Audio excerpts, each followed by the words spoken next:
Hello everybody, today we will discuss a lecture on statistical process control charts. Generally we call it as a control chart. Now before going to SPC charts, let us discuss what is process. Process basically is a value adding activity which have some inputs and some output parameters. Generally we people used to regress our dependent parameters as a function of independent parameters. You can say y as a function of x.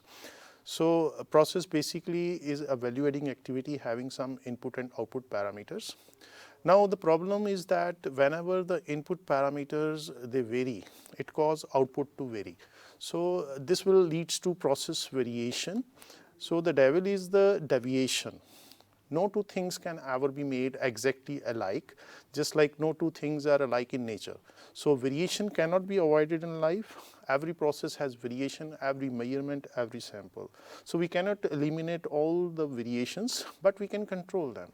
So that's the ultimate aim in industrial engineering. So variation, process variation, it leads to a locational change. As described in this first, you can say normal distribution curves, how means get shifted, is get delocated. Similarly, we have variation due to the shape change, and variation also lead to some spread changes. If the standard deviation within the process starts varying, here the standard deviation is less, here the standard deviation is more, so it will lead to some spread change. So whenever we draw the data, process data, then it will be get generated these curves, and these curves shows variation due to location change, shape change and spread change. So why these variations they usually come? Basically, Shewhart, he is the scientist behind industrial engineer. In 1924, he marks two main reasons for these process variations. One is he pronounced the two variations as a chance variation due to the chances, or you can say due to the common reasons, or variations due to the assignable reasons. So this slide will dedicate it to what basically is the difference between common and special variability reasons.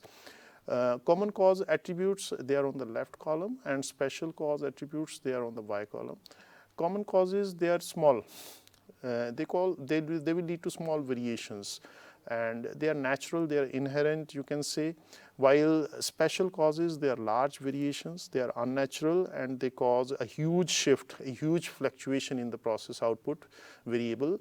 And common causes, we call it as a chance cause, we can call it as a statistical control and stable and predictable. They can be easily predictable, and variation is very less. And but in case in contrary of these common causes, we have special causes. We call them as assignable causes, systematic causes, or they are more erratic one. They bring a big shift, big process variation in the output variable, and we have to eradicate them before moving further. So common cause variability is institutionalized and accepted as that is the way the things are. So when the reasons for common cause variability is identified, it becomes special causes. So this thing we must remember that common causes, we don't have any reasons, and they are inherent, and they are natural one, and they cause a very small shift. While special causes, they have some specific reasons behind them, and they bring a huge shift in process parameters or process outputs. Now, in order to make it more clear, we can discuss a few examples of these causes of variations, like the source is Wikipedia. Now, if you see the poor design, if a product has a poor design, or if the toolies get weird, so these all are you can say natural causes, while special causes, they may be due to the poor adjustment of the equipment, it will cause a huge impact on the output variable. Operator fall asleep while working on the workstation, this will lead to an accident even.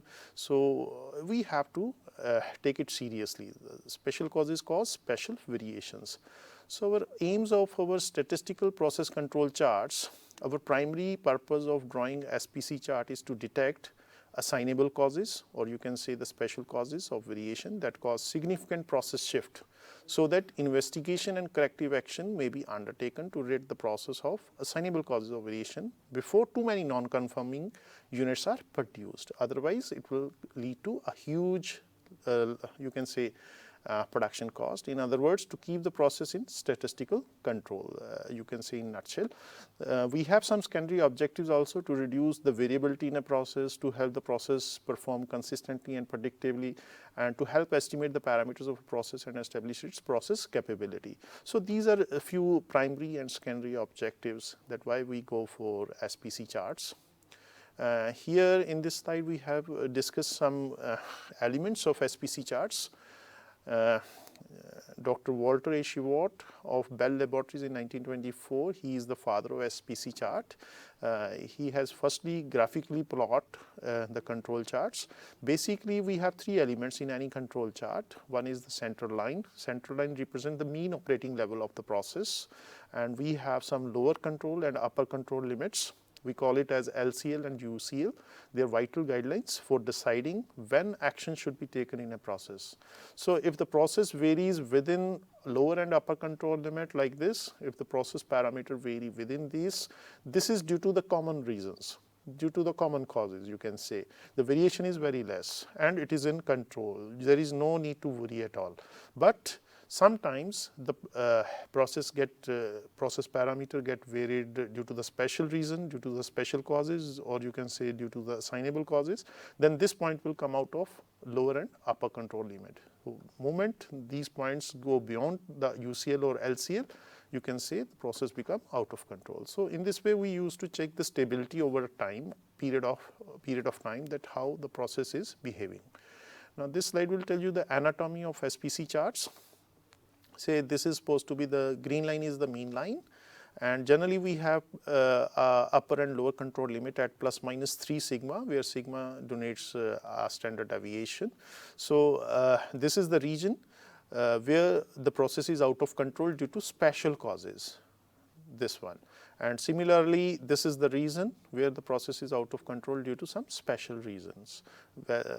And these variations which are within limit, they are due to the common causes, and we call it as a run chart also, individual moving ring chart also. So this is all about the anatomy of SPC chart.